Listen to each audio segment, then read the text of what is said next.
You know, if I've got a nice piece of artwork that I want framed, I'm going to take it to a professional.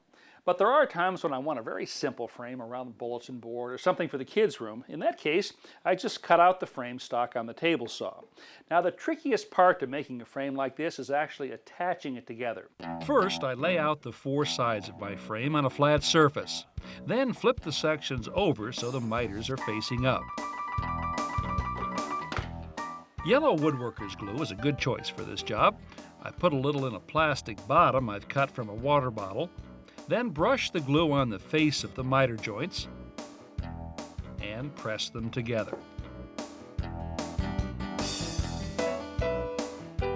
Now here's the tool that makes the clamping part of this job really simple. It's called a band clamp.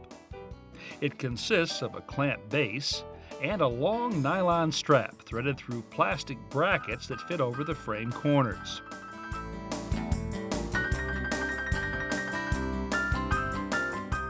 I remove the slack from the strap by pulling it through a slot on the base and tightening the lock.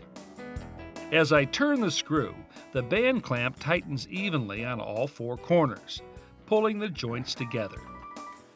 Finally, I double check to make sure everything is square.